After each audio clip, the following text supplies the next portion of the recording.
To the point.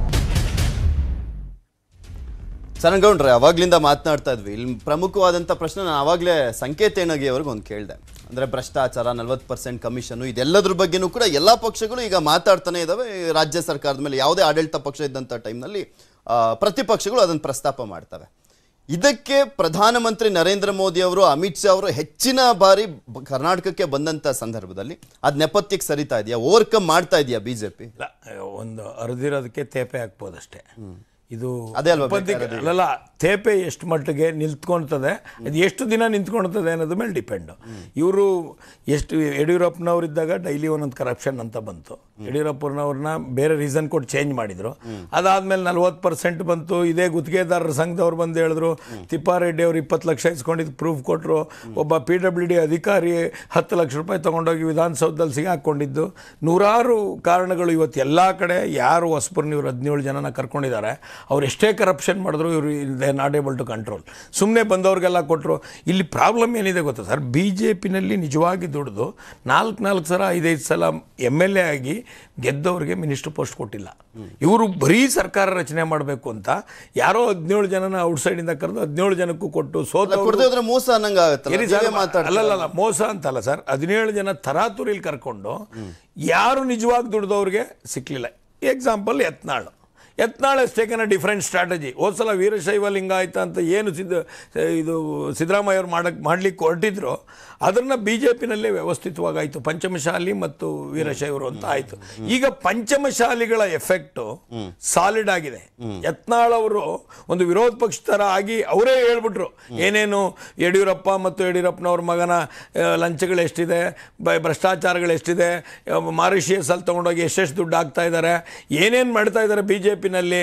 ಆಮೇಲೆ ಬೊಮ್ಮಾಯಿ ಅವ್ರಿಗೂ ಹೇಳಿದ್ರು, ಬೊಮ್ಮಾಯಿ ಅವರು ಸರ್ಕಾರ ಸರಿಯಾಗಿ ನಡೆಸ್ತಾನೆ ಇಲ್ಲ, ಅವ್ರಿಗೆ ಅಡ್ಮಿನಿಸ್ಟ್ರೇಷನ್ನೇ ಗೊತ್ತಿಲ್ಲ ಅಂತ ಅವರೇ ವಿರೋಧ ಪಕ್ಷವಾಗಿ ಹೇಳಿದ್ದು. ಪಂಚಮಶಾಲಿನ ಒಂದು ಕಡೆ ಇಟ್ಕೊಂಡು ಕೂತ್ಕೊಂಡಿರೋದು. ವೀರಶೈವರು ಯಡಿಯೂರಪ್ಪನವರು ಇಲ್ಲದೆ ಇರೋ ವೀರಶೈವರು, ಅಂದರೆ ಅವ್ರಿಗೆ ಆಡಳಿತ ಸಿಕ್ಕಲ್ಲ ಅನ್ನೋ ವೀರಶೈವರು. ಮೋದಿ ಬಂದು ಎಷ್ಟು ಮಟ್ಟಿಗೆ ಕನ್ಸಾಲ್ಟೇಟ್ ಆಗ್ತದೆ ಅನ್ನೋದು ರಿಸಲ್ಟ್ ಬಂದ ನೋಡಬೇಕು. ನನಗೆ ಗೊತ್ತಿದ್ದಂಗೆ ಕರ್ನಾಟಕದಲ್ಲಿ 2 ಎಫೆಕ್ಟು, ಯಡಿಯೂರಪ್ಪನವ್ರ ಎಫೆಕ್ಟೇ ಹೊರತು ಮೋದಿಯವರ ಎಫೆಕ್ಟ್ ಇಲ್ಲ. ಮೋದಿಯವರು ಕರ್ನಾಟಕಕ್ಕೆ ಯಾಕೆ ಕೇಂದ್ರೀಕರಿಸ್ಕೊಂತಾರೆ ಮೋದಿ ಮತ್ತು ಅಮಿತ್ ಶಾ ಅವರು ಅಂದರೆ, ಇಲ್ಲಿಂದ ಗೆದ್ರೆ ಒಂದು 10 ರಾಜ್ಯಗಳ ಚುನಾವಣೆ ನಡೆಸಲಿಕ್ಕೆ. ಇದು ಅಂತ ಅಲ್ಲ, ತಮಿಳುನಾಡು, ಆಂಧ್ರ, ಪ್ರತಿಯೊಂದು ಅವರು ಈವನ್ ಅಲ್ಲಿ ನಡೆದಂತ ಒಂದು ಕಾರ್ಪೊರೇಷನ್ ಎಲೆಕ್ಷನ್ ಕೂಡ ಬಿಟ್ಟಿಲ್ಲ. ಹೈದರಾಬಾದ್ ಅಷ್ಟು ಸೀರಿಯಸ್ ಆಗಿ ಕನ್ಸಿಡರ್ ಮಾಡಿ ಕನ್ಸಿಡರ್ ಮಾಡ್ತಾರೆ. ಬಟ್ ಅಲ್ಲಿ ವಿಕ್ಟ್ರಿ ಆಗಲ್ಲ ಅಂತ ಗೊತ್ತು. ಬಟ್ ಕರ್ನಾಟಕ ಕಳ್ಕೊಂಡ್ರೆ ಗೆಲ್ತೀವಿ ಅನ್ನಂಗಿದ್ರೆ ಮಾತ್ರ ಪ್ರಚಾರ ಗೆಲ್ಲೇಬೇಕು ಅಂತ ಹೊಡ್ತಾರೆ ಎಲ್ಲ ಕಡೆನೂ. ಬಟ್ ಕರ್ನಾಟಕ ಪ್ಲಸ್ ಮಾಡ್ಕೊಂಡ್ರೆ UP ಅಂತ ಸ್ಟೇಟ್ನ 5 ಎಲೆಕ್ಷನ್ ಇಲ್ಲಿಂದನೇ ಮಾಡ್ಬೋದು. ನಮ್ಮ ಹಣಕಾಸು ಬಜೆಟ್ ಇಲ್ಲಿಂದ ದುಡ್ಡು ಎತ್ಕೊಂಡೋಗಿ ಮಾಡೋಂಥ ವ್ಯವಸ್ಥೆ ರಾಷ್ಟ್ರೀಯ ಪಕ್ಷಗಳು ಹಿಂಗೆ ಹೇಳ್ತಾವ. ಇದು ಒಂಥರ ATM ಅಂತ ಹೆಂಗ್ ಯೂಸ್ ಮಾಡ್ಕೊಳ್ತಾರೆ? ATM ಅಲ್ಲಿ ನೀವು 2,000 ಕೋಟಿ ಕೊಟ್ರೆ CM ಆಗ್ಬೋದು. ನೀವು ಕೇಂದ್ರ ಸರ್ಕಾರಕ್ಕೆ ಅರುಣ್ ಸಿಂಗ್ ಬಂದಾಗ ಸೂಟ್ ಕೇಸ್ ಕೊಟ್ಟು ಕಳಿಸ್ತೀರಾ? ಅದ್ ನಾವ್ ಹೇಳಿರೋದಲ್ಲ. ಅವ್ರ ಪಕ್ಷದವರೇ ಸೂಟ್ ಕೇಸ್ ಇಲ್ದಲ್ಲ ಏನೋ ನಡೆಯಲ್ಲ ಅಂತ ಹೇಳಿರಲ್ಲ. ಬೇರೆ ರಾಜ್ಯದಲ್ಲಿ ಯಾವ ರಾಜ್ಯನೂ ಇಲ್ಲ, ಏನಿಲ್ಲ. ಇಲ್ಲೇ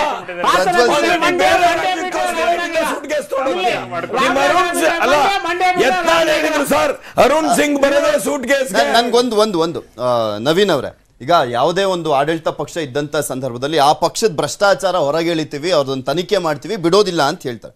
ಇವನ್ ಬೊಮ್ಮಾಯಿ ಅವರು ಕೂಡ ಅಷ್ಟೇ. ನಿಮ್ಮ ಸಾಕಷ್ಟು ಜನ ಸಚಿವರು ಹೇಳಿದ್ರು, DK ಶಿವಕುಮಾರ್ ಸೋಲಾರ್ ಹಗರಣ ಬಿಚ್ಚಿಡ್ತೀವಿ, ಸಿದ್ದರಾಮಯ್ಯನವ್ರದ್ದು ಸಾಕಷ್ಟು ಡಿನೋಟಿಫಿಕೇಶನ್ ಸೇರಿದಂತೆ ಸಾಕಷ್ಟು ಭ್ರಷ್ಟಾಚಾರ ನಡೆದಿದೆ, ಅದ್ಯಾವುದನ್ನು ಕೂಡ ಬಿಡೋದಿಲ್ಲ, ಜೈಲೊಳಗೆ ಹಾಕ್ಸ್ತೀವಿ, ಕಂಬಿಯಿಂದ ಇರ್ತಾರೆ ಅಂತ ನಳಿನ್ ಕುಮಾರ್ ಕಟೀಲ್ ಅವರು ಕೂಡ ಹೇಳಿದ್ರು. ಯಾವಾಗ ಅಂತ, ಯಾಕೆ ಬರೀ ಇದು ಸ್ಟೇಟ್ಮೆಂಟಿಗೆ ಮಾತ್ರ ಸೀಮಿತ ಆಗ್ತಾ ಇದೆ ಅಂತ? ನೋಡಿ, ಈಗಾಗಲೇ ನಾವು ಇದ್ರ ಬಗ್ಗೆ ನಮ್ಮ ಪಕ್ಷದ ವತಿಯಿಂದ ಸಾಕಷ್ಟು ಕಡೆಗಳಲ್ಲಿ ನಾವು ವೇದಿಕೆಗಳಲ್ಲೂ ಹೇಳಿದ್ದೀವಿ. ಏನು ಹಿಂದೆ ಸಿದ್ದರಾಮಯ್ಯವರ ಸರ್ಕಾರದಲ್ಲಿ ಆದಂಥ ನೇಮಕಾತಿ ಹಗರಣಗಳಿರ್ಬೋದು, ಅವರು ಎಕ್ಸಾಮ್ಗಳೇ ಮಾಡ್ದಂಗೆ ಅಪಾಯಿಂಟ್ಮೆಂಟ್ಗಳನ್ನ ಕೊಟ್ಟಿರೋ ಅಂಥದ್ದೆಲ್ಲ ನಮ್ಮ ಹತ್ರ ದಾಖಲೆಗಳು ಇದೆ. ಅದಕ್ಕೆ ಸಂಬಂಧಪಟ್ಟಂತೆ ನಾವೀಗ ಮಾಡಿದ್ದಾರೆ. ಮತ್ತು DK ಶಿವಕುಮಾರ್ ಅವರು ಇಂಧನ ಸಚಿವರಾದಂಥ ಸಂದರ್ಭದಲ್ಲಿ ಸೋಲಾರಿಗೆ ಸಂಬಂಧಪಟ್ಟಂಥ ಏನೆಲ್ಲ ತನಿಖೆಗಳು ಆಗಬೇಕಾಗಿತ್ತು ಈಗಾಗಲೇ ಅವರ CBI ತನಿಖೆಯಲ್ಲಿ ಅದೆಲ್ಲವೂ ಕೂಡ ಒಂದಾಗ ಒಂದು ಬರ್ತಾನೆ ಇದೆ. ಅವ್ರಿಗೆ ಅಲ್ಲ, ನೀವು ರಾಜ್ಯ ಸರ್ಕಾರದಿಂದ ರಾಜ್ಯ ಸರ್ಕಾರದಿಂದ ಅದಕ್ಕೆ ಬೇಕಾಗಿರೋಂಥ ಎಲ್ಲ ದಾಖಲೆಗಳನ್ನು ಕೊಡುವಂಥ ಕೆಲಸನೂ ಆಗಿದೆ. ಅವ್ರಿಗೆ ಮೊನ್ನೆ ಕೂಡ ಬಂದಿದೆ ಅವರಿಗೆ ನೋಟಿಸ್. ಈಗ ಆಲ್ರೆಡಿ 4 ವರ್ಷ ಆಯ್ತು ನಿಮ್ಮ ಸರ್ಕಾರ. ಈಗ ಈ ಚುನಾವಣೆ ಟೈಮಲ್ಲಿ ಬರೀ ಹೇಳಿಕೆಗಷ್ಟೇ ಸುಮ್ನೆ ಎದುರಿಸಕ್ಕಷ್ಟೇ ಸೀಮಿತ ಆಗ್ತಾ ಇದೆಯಾ ನೋಡಿ, ಅಥವಾ ಇದ್ರಲ್ಲಿ ಅಡ್ಜಸ್ಟ್ಮೆಂಟ್ ಇದೆಯಾ ಅಂತ ಎಲ್ಲಾ ಪಕ್ಷದ ಅವ್ರೊಳಗೆ ಹೋದ್ರೆ ನಾನು ನೆಕ್ಸ್ಟ್ ಅವ್ರು ಬಂದ್ರೆ ಅವ್ರ ಒಳಕ್ ಆಗ್ತಾರೆ ಅಂತ ಈ ರೀತಿಯಾಗಿ ಏನಾದ್ರು ಇದೆಯಾ ನೋಡಿ. ಅಲ್ಲ, ಇದು ಎಲ್ಲಾ ಪಕ್ಷದವ್ರಿಗೂ ನಾನು ಹೇಳೋದೇನು ಅಂತಂದ್ರೆ, ಒಂದು ಸಾರಿ ತನಿಖೆ ಮತ್ತೊಂದು ಅದನ್ನ ಮುಂದುವರ್ಸ್ಕೊಂಡು ಹೋಗ್ಬೇಕು ಅಂತಂದ್ರೆ ಅದಕ್ಕೆ ಬೇಕಾದಂಥ ಎಲ್ಲ ದಾಖಲೆಗಳನ್ನ ಇಟ್ಕೊಂಡು ಅದಕ್ಕೆ ಸರಿಯಾದ ರೀತಿಯಂತ ವ್ಯವಸ್ಥಿತವಾಗಿ ನಾವು ಕೋರ್ಟ್ ಮುಂದೆ ಮತ್ತು ತನಿಖಾ ಇಲಾಖೆಗಳ ಮುಂದೆ ಕೊಡಬೇಕಾಗತ್ತೆ. ಈಗ ನಾವು ಅದನ್ನು ಮಾಡ್ದಲೇ ಇದ್ರೆ ಮತ್ತದಕ್ಕೆ ಕೋರ್ಟ್ಗಳು ಮಧ್ಯೆ ಪ್ರವೇಶ ಮಾಡಿ ಅದಕ್ಕೆ ಒಂದು ಸ್ಟೇ ಕೊಡೋವಂಥದ್ದು ಇತ್ಯಾದಿಗಳೆಲ್ಲ ಹಿಂದೆನೂ ಕೂಡ ಆ ಥರದ್ದೆಲ್ಲ ಆಗಿರೋವಂಥದ್ದು ಆಗಿದೆ. ಆದರೆ ನಾವು ಏನು ಇವರೆಲ್ಲ ಕಮಿಷನ್ ಆರೋಪ ಇತ್ಯಾದಿಗಳನ್ನೆಲ್ಲ ಮಾಡ್ತಾ ಇದ್ದಾರೆ, ನೇರವಾಗಿ ಹಲವಾರು ಬಾರಿ ನಾವು ಕೇಳಿರೋವಂಥದ್ದು ಏನು, ಒಂದು ನಿಮ್ಮ ಹತ್ರ ಪ್ರೂಫ್ ಇದ್ದರೆ, ಡಾಕ್ಯುಮೆಂಟ್ರಿ ಎವಿಡೆನ್ಸ್ ಇದ್ದರೆ ಸುಮ್ಮನೆ ಪ್ರೆಸ್ ಮುಂದೆ ಬಂದು ಮಾಧ್ಯಮಗಳ ಮುಂದೆ ಹೇಳಿಕೆ ಮಾಡೋವಂಥದ್ದಲ್ಲ. ಈಗಾಗಲೇ ಒಂದು ಇದೇ ವಿಚಾರದಲ್ಲಿ ಮುನಿರತ್ನವ್ರು ಹಾಕಿರುವಂಥ ಕೇಸ್ನಲ್ಲಿ ಅವ್ರಿಗಾಗಲೇ ಒಂದು ಮಾನನಷ್ಟ ಮೊಕದ್ದಮೆ ಮೇಲೆ ಅದು ಅವ್ರ ಮೇಲೆ ಇದು ಆಗಿದೆ, ಅರೆಸ್ಟ್ ವಾರೆಂಟ್ ಆಗಿದೆ, ಅವ್ರು ಬೇಲ್ ಮೇಲೆ ಹೊರಗಡೆ ಇದೆ ಗುತ್ತಿಗೆ ಸಂಘದವರು. ಈಗ ಇವ್ರು ಅಷ್ಟು ಗಟ್ಟಿಯಾಗಿ ಬರೀ ವೇದಿಕೆ ಮೇಲೆ ಹೇಳಕ್ಕೆ ಅದನ್ನು ಇಟ್ಕೊಂಡಿದ್ದಾರೆ ಹೊರತು ಇವ್ರ ಹತ್ರ ಎಲ್ಲೂ ಒಂದೇ ಒಂದು ಪೀಸ್ ದಾಖಲೆ ಇಂಥವ್ರು ಇಂಥ ಕಡೆಯಿಂದ ಭ್ರಷ್ಟಾಚಾರ ಆಗಿದೆ ಅನ್ನೋಂಥದ್ದು ಇವ್ರ ಹತ್ರ ಕಾಂಗ್ರೆಸ್ನವ್ರ ಹತ್ರನೂ ಇಲ್ಲ, JDSನವ್ರ ಹತ್ರನೂ ಇಲ್ಲ. ಇದನ್ನೇನಪ್ಪ ಅಂತಂದ್ರೆ ಚುನಾವಣೆ ಸಂದರ್ಭದಲ್ಲಿ ಇವ್ರಿಗೊಬ್ಬ ಸ್ಟ್ರಾಟಜಿಸ್ಟ್ ಯಾರೋ ಇದ್ದಾನೆ, ಅವನು ಇವರಿಗೆ ಇದೆಲ್ಲ ತುಂಬಿಕೊಡ್ತಾ ಇದ್ದಾನೆ, ಏನು ಇದನ್ನ ಹೇಳ್ರಿ ಅದನ್ನ ಹೇಳ್ರಿ ಅಂತ ಹೇಳ್ಬಿಟ್ಟು. ಅದು ಖಂಡಿತ ಏನ್ ವರ್ಕೌಟ್ ಆಗ್ತಾ ಇದೆ ಸರ್, ನಾನು ಹೇಳ್ತೀನಿ ಕೇಳಿ. ಈಗ ಇವ್ರು ಹೇಳಿದ್ರು ನಿಮ್ಮ ಹತ್ರ ಸೆಕೆಂಡ್ ಲೈನ್ ಲೀಡರ್ ಇಲ್ಲ, ಪ್ರತಿಯೊಂದು ಕಲ್ಲಿಂದ ಕರೆಸ್ತೀರಾ ಅಂತ. ನಾವು 4 ಮಹಾನಗರ ಪಾಲಿಕೆ ಚುನಾವಣೆಗಳನ್ನ ಮಾಡಿದ್ವಿ ಕರ್ನಾಟಕದಲ್ಲಿ. ಮೇಯರ್ಗಳಾದ್ರು, ಮೊನ್ನೆನೂ ಬೆಳಗಾವಿ ಮೇಯರ್ ಆದ್ರು, ಹುಬ್ಬಳ್ಳಿ ಮೇಯರ್ ಆದ್ರು, ಕಲಬುರಗಿಯಲ್ಲಿ ನಮ್ಮ ಮೇಯರ್ ಆದ್ರು. ನಾವು ಜನಸಂಕಲ್ಪ ಯಾತ್ರೆ ನಮ್ದು ಈಗಾಗಲೇ 150 ಕ್ಷೇತ್ರಗಳಿಂತ ಹೆಚ್ಚು ಕಡೆ ಸಮಾವೇಶಗಳಾಗಿದೆ. ನಮ್ಮ ಲೋಕಲ್ ಅಂತ ಏನ್ ನಾವು ಕರಿತೀವಿ ರಾಜ್ಯದ ನಾಯಕರು ನಾವು ಮಾಡಿದೀವಿ. ಸಂಕೇತ ಏನಗಿ ಸರ್, ಈಗ ಅಮಿತ್ ಶಾ ಅವ್ರು ಬರ್ತಾ ಇದಾರೆ, JP ನಡ್ಡಾ ಅವ್ರು ಬರ್ತಾ ಇದ್ದಾರೆ, ಒಂದ್ ಕಡೆ ಮೋದಿ ಅವರು ಕೂಡ ಬರ್ತಾ ಇದ್ದಾರೆ. ನಿಮ್ಮ ಹೈಕಮಾಂಡ್ ನಾಯಕರು ಎಕ್ಸೆಪ್ಟ್ ಇಲ್ಲಿ ಮಲ್ಲಿಕಾರ್ಜುನ್ ಖರ್ಗೆ ಅವರನ್ನ ಹೊರತುಪಡಿಸಿ ರಾಹುಲ್ ಗಾಂಧಿ ಆಗ್ಲಿ, ಪ್ರಿಯಾಂಕಾ ಗಾಂಧಿ ಅವರು ಮೊನ್ನೆ ಒಂದು ಮಹಿಳಾ ಸಮಾವೇಶ ಬಿಟ್ರೆ ಯಾರು ಕೂಡ ಬರ್ತಾ ಇಲ್ಲ. ಯಾಕೆ ಸಿದ್ದರಾಮಯ್ಯನವರು DK ಶಿವಕುಮಾರ್ ಅವರೇ ಸಾಕು ಅನ್ನುವಂತ ನಿರ್ಧಾರಕ್ಕೆ ಬಂದ್ಬಿಟ್ಟಿದ್ಯಾ ಅಥವಾ ಲಾಸ್ಟ್ ಮೂಮೆಂಟ್ ಅಲ್ಲಿ ಕರ್ಸೋಣ ಅಂತಲ್ಲ? ನೋಡಿ, ಬಿಜೆಪಿ ಅವರಂತ ದುಸ್ಥಿತಿ ನಮಗ್ ಬಂದಿಲ್ಲ. ಬಿಜೆಪಿ ಅವರ ಸಾಧನೆಗಳು ಏನೂ ಇಲ್ಲ, ಶೂನ್ಯ ಅಂತ ನಾನು ಹೇಳಿದ್ದೇನೆ. ಹಾಗಾಗಿ ಅವರ ಕೇಂದ್ರದ ವಕ್ತಾರರು, ಕೇಂದ್ರದ ಅವರ ಸಚಿವರಾಗ್ಲಿ, ಕೇಂದ್ರದ ಪ್ರಧಾನಮಂತ್ರಿಗಳಾಗ್ಲಿ ಇಂಥವ್ರ ಮೇಲೆ ಅವ್ರು ಡಿಪೆಂಡ್ ಆಗಿದ್ದಾರೆ. ಅವರಿಗೆ ಅಳಿವು ಉಳಿವಿನ ಪ್ರಶ್ನೆ, ಅಸ್ತಿತ್ವ ಕಳೆದುಕೊಳ್ಳೋ ಪ್ರಶ್ನೆ ಬಂದಿದೆ. ಅವ್ರಿಗೆ ದಿನ ಬೆಳಗಾದ್ರೆ ಅವ್ರ ಹಗರಣಗಳು ಚರ್ಚೆ ಆಗ್ತಾ ಇದಾವೆ ಸಮಾಜದಲ್ಲಿ. ಅವರ ಶೂನ್ಯ ಸಂಪಾದನೆ ಏನಿದೆ ಅದು ಎಲ್ಲರ ಎದುರುಗಡೆ ಬಹಿರಂಗ ಆಗ್ತಾ ಇದೆ. ಚುನಾವಣಾ ತಂತ್ರಗಾರಿಕೆ ತಪ್ಪು ಅಂತೀರಾ ನೀವು? ಇಲ್ಲ, ನಾನು ಹೇಳೋದು ಕೇಳಿ, ಪೂರ್ತಿ ಹೇಳ್ತೀನಿ. ಮೊದಲನೇದು, ಇವ್ರಿಗೆ ಹೇಳ್ಕೊಳ್ಳೋದಕ್ಕೂ ಸಾಧನೆಗಳು ಏನೂ ಇಲ್ಲದೆ ಇರೋದ್ರಿಂದ ಅವರು ಕೇಂದ್ರದ ಮಂತ್ರಿಗಳು, ಪ್ರಧಾನ ಮಂತ್ರಿಗಳ ದುಂಬಾಲು ಬಿದ್ದಿದ್ದಾರೆ. ಸೌತ್ ಇಂಡಿಯಾದಲ್ಲಿ ಮೊದಲನೇ ಸರ್ಕಾರ ಇವ್ರದಿತ್ತು. ಇವರೇನ್ ಅಬ್ಸಲ್ಯೂಟ್ ಮೆಜಾರಿಟಿ ತಗೊಂಡು ಬಂದವರಲ್ಲ. ಇದು ವಾಮ ಮಾರ್ಗದಿಂದನೇ ರಚಿಸಿದ ಸರ್ಕಾರ, ಅದನ್ನು ಕಳ್ಕೊಳ್ಳೋ ಅಂತ ಒಂದು ಪರಿಸ್ಥಿತಿ ಬಂದ್ ಹಂತಿದೆ. ಹಾಗಾಗಿ ಇವರು ಬೇರೆಯವ್ರ ಮೇಲೆಲ್ಲ ಡಿಪೆಂಡ್ ಆಗಿದ್ದಾರೆ. ಅಟ್ಲೀಸ್ಟ್ ಮೋದಿ ಮುಖ ತೋರ್ಸಾದ್ರೆ ಒಂದು 4 ವೋಟ್ ಬೀಳಿ ಅನ್ನೋ ಪರಿಸ್ಥಿತಿ ಬಂದಿದೆ ಇವ್ರದ್ದು. ಇಂಥ ದುಸ್ಥಿತಿ ಎಲ್ರಿಗೂ ಬರಬಾರದು, ಬಂದಿಲ್ಲ, ಬರೋದೂ ಇಲ್ಲ. ಕಾಂಗ್ರೆಸ್ಗೆ ಇವರ ಸಾಧನೆಗಳು, ನಮ್ಮ ಕಾಂಗ್ರೆಸ್ ಹಗರಣಗಳ ಬಿಜೆಪಿ ವಕ್ತಾರರು ಈಗ ತಾನೇ ಹೇಳ್ತಾ ಇದ್ರು, 5 ವರ್ಷ ಪೂರೈಸ್ತಾ ಇದೆ ಈ ಸರ್ಕಾರ, ಅದರಲ್ಲಿ 4 ವರ್ಷ ಇವರೇ ಅನುಭವಿಸಿದಾರೆ ಸರ್ಕಾರದ ಅವಧಿಯನ್ನ. ಒಂದ್ ಹಗರಣದ ಬಗ್ಗೆ ಯಾಕೆ ತನಿಖೆ ಆಗ್ಲಿಲ್ಲ? ಇವ್ರು ಇಷ್ಟೊಂದು ಹಗರಣದ ಬಗ್ಗೆ ಮಾತನಾಡ್ತಾ ಇದ್ದವ್ರು ಒಂದ್ ಇವರು ಶಾಮೀಲಾಗಿರ್ಬೋದು, ಅಥವಾ ಇವರಿಗೆ ಹಗರಣ ಶಾಮೀಲಾಗಿರ್ಬೋದು. ಇಲ್ಲ ಅಂತಂದ್ರೆ ಈ ಹಗರಣ ಮಾಡೋದ್ರಲ್ಲಿ ಇವ್ರು ರಕ್ಷಣೆ ಮಾಡ್ತಾ ಇರ್ಬೇಕು, ಅಥವಾ ಇವ್ರದ್ದು ಏನೋ ಪಾಲಿರ್ಬೇಕು, ಅಥವಾ ಇವ್ರಿಗೆ ಭ್ರಷ್ಟಾಚಾರ ಏನಾದ್ರು ನಡೆದಿದ್ರೆ ಅದನ್ನ ಇವ್ರು ಸಪೋರ್ಟ್ ಮಾಡ್ತಿರ್ಬೇಕು. ನಾ ಖಾವುಂಗ ನಾ ಖಾನೆ ದುಂಗ ಅಂತ ಹೇಳಿದವರು ಮೇ ಬಿ ಖಾವುಂಗ ತುಂಬಿ ಖಾವು ಅನ್ನೋ ತರ. ಸುರೇಶ್ ಅವ್ರ ಒಂದು ರಿಯಾಕ್ಷನ್ ತಗೊಳ್ತೀನಿ. ಸುರೇಶ್ ಅವರ, ಈಗ ಸಾಕಷ್ಟು ವಿಚಾರಗಳು, ಹಗರಣ, ಭ್ರಷ್ಟಾಚಾರ ಎಲ್ಲವನ್ನೂ ಕೂಡ ಮಾತನಾಡ್ತಾ ಇದ್ದಾರೆ 3 ಪಕ್ಷದವರು ಕೂಡ. ನಿಮ್ಗೆ ಇದು ಅಡ್ವಾಂಟೇಜ್ ಆಗ್ಬೇಕಾಗಿತ್ತು, ಯಾಕೆ ಯೂಸ್ ಮಾಡ್ಕೊಳ್ತಾ ಇಲ್ಲ?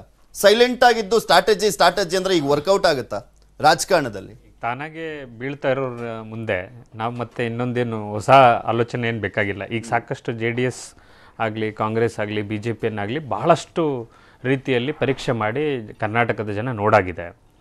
ಎಲ್ಲಾ ರೀತಿಯಲ್ಲೂ ಹಗರಣಗಳಾಗಿದೆ. ಉದ್ಯೋಗ ಕೊಡೋದ್ರಲ್ಲಾಗ್ಲಿ ಅಥವಾ ಕೈಗಾರಿಕೆಗಳನ್ನ ಇಲ್ಲಿ ಅದನ್ನ ಯೂಸ್ ಮಾಡ್ಕೊಳ್ತಿಲ್ವಲ್ಲ ಅನ್ನೋದೇ ನನ್ನ ಪ್ರಶ್ನೆ ನಿಮ್ಗೆ. ನೀವು ನಿಮ್ಮ ಆಮ್ ಆದ್ಮಿ ಪಾರ್ಟಿಯ ಪ್ರತಿಯೊಂದು ವಿಚಾರವನ್ನ ಗಮನಿಸಿ. ರಸ್ತೆ ಗುಂಡಿಗಳ ಬಗ್ಗೆ ಆಗಿರ್ಬೋದು ಹೋರಾಟ ಮಾಡಿದೀವಿ. ಕರ್ನಾಟಕದಾದ್ಯಂತ ನಾವು ಈ ಹಗರಣಗಳ ಬಗ್ಗೆ PSI ಬಗ್ಗೆ ಜನಗಳಿಗೆ ತಲುಪ್ತಾ ಇದೆ. ನಿಮ್ಗೆ ನಾವು ಯಾವ ರೀತಿ ಎಲ್ಲರೂ ಕೂಡ ಲಿಸ್ಟ್ ರೆಡಿ ಮಾಡ್ಕೊಂಡಿದ್ದಾರೆ. ಈಗ ಆಲ್ರೆಡಿ JDS ಲಿಸ್ಟ್ ಅನೌನ್ಸ್ ಆಗಿದೆ. ಬಟ್ ನೀವು ಇನ್ನೂ ಕೂಡ ಯೋಚನೆ ಮಾಡ್ತಾ ಇದ್ದೀರಾ ಆ ವಿಚಾರದಲ್ಲಿ? ಇಲ್ಲ, ನಮ್ದು ಏನಿದೆ ಅಂತಂದ್ರೆ ತುಂಬಾ ಒಂದು ಸ್ಟ್ರಾಟಜಿಕ್ ಆಗಿ ನಡೀತಾ ಇರುವಂತದ್ದು. ನಮಗೆ ಫಸ್ಟ್ ಆಫ್ ಆಲ್ ನಮಗೆ ಪ್ರತಿಯೊಂದು ಬೂತ್ ನಲ್ಲಿ ನಮ್ಮ ಕಾರ್ಯ ಏನು ಪ್ರಗತಿ ನಡೀತಾ ಇದೆಯೋ ಅದು ನಡೀತಾ ಇದೆ. ಈ ಬೂತ್ಗಳ ಮಟ್ಟದಲ್ಲಿ ಹೋದ ಮೇಲೆ ನಂತರ ನಮ್ಮ ಅರವಿಂದ್ ಕೇಜ್ರಿವಾಲ್ ಅವರು ಬರೋರಿದ್ದಾರೆ. ಸಂಪೂರ್ಣವಾಗಿ ಲಿಸ್ಟ್ಗಳ ಅನೌನ್ಸ್ಮೆಂಟ್ ಆಗತ್ತೆ ಮುಂದಿನ ತಿಂಗಳು 15ರೊಳಗೆ. ನಮ್ಗೆ ಈ ಸಲ ಏನಿದೆ ಅಂತಂದ್ರೆ ಆಮ್ ಆದ್ಮಿ ಪಾರ್ಟಿಯಿಂದ ನಾವು ಹೇಳುವಂತದ್ದು ಸಂಪೂರ್ಣವಾಗಿ 224 ಸ್ಥಾನಗಳಲ್ಲೂ ನಾವು ಅಭ್ಯರ್ಥಿಗಳನ್ನ ಎಣಿಸ್ತಾ ಇದೀವಿ. ಮತ್ತೆ ಹಲವಾರು ರೀತಿಯಲ್ಲಿ ನಾವು ಗೆಲುವಿನ ಒಂದು ವಿಶ್ವಾಸನ ಮೂಡೋದಕ್ಕೆ ನಮ್ಮ ಆಮ್ ಆದ್ಮಿ ಪಾರ್ಟಿ ಸನ್ನದ್ಧರಾಗಿದೆ. 4 ಜನಕ್ಕೂ ಕೂಡ ತುಂಬಾ ಧನ್ಯವಾದ ಇಷ್ಟೋ ತನಕ ನಮ್ಮ ಜೊತೆ ಚರ್ಚೆಯಲ್ಲಿ ಭಾಗಿಯಾಗಿದ್ದಕ್ಕೆ. ಮೋದಿ ಕರುನಾಡ ಕದನ, ಮೋದಿಯವರು ಎಷ್ಟರ ಮಟ್ಟಿಗೆ ಎಷ್ಟು ಬಾರಿ ಇಲ್ಲಿಗೆ ಕರ್ನಾಟಕಕ್ಕೆ ಬಂದಂತ ಸಂದರ್ಭದಲ್ಲಿ ಅದು ಯಾವ ರೀತಿಯಾಗಿ ವೋಟ್ ಆಗಿ ಕನ್ವರ್ಟ್ ಆಗುತ್ತೆ, ಬಿಜೆಪಿಗೆ ವರ್ಕೌಟ್ ಆಗುತ್ತೆ, ಇದೆಲ್ಲವನ್ನೂ ಕೂಡ ನಾವು ಎಲೆಕ್ಷನ್ ರಿಸಲ್ಟ್ ಬಂದಂತ ಸಂದರ್ಭದಲ್ಲಿ ನೋಡ್ಬೇಕಾಗುತ್ತೆ. ಬಟ್ ಅದು ಆ ಒಂದು ವಿಚಾರ ಯಾವ ರಾಜಕೀಯ ಪಕ್ಷಗಳು ಮೋದಿ ಬಂದಂತ ಸಂದರ್ಭದಲ್ಲಿ ಎಷ್ಟರ ಮಟ್ಟಿಗೆ ಅದನ್ನ ವಿರೋಧ ಮಾಡಿಕೊಂಡು ಅವ್ರು ಪ್ಲಸ್ ಮಾಡ್ಕೊಳ್ತಾರೋ ಮೈನಸ್ ಮಾಡ್ಕೊಳ್ತಾರೋ ಇದೆಲ್ಲವನ್ನು ಕೂಡ ಕಾದ್ ನೋಡ್ಬೇಕಾಗಿದೆ. ಇದು ಇವತ್ತಿನ ಟು ದಿ ಪಾಯಿಂಟ್. ನೋಡ್ತಾರೆ News 18, ಜಾಲ ನಮ್ಮದು, ಬಲ ನಿಮ್ಮದು.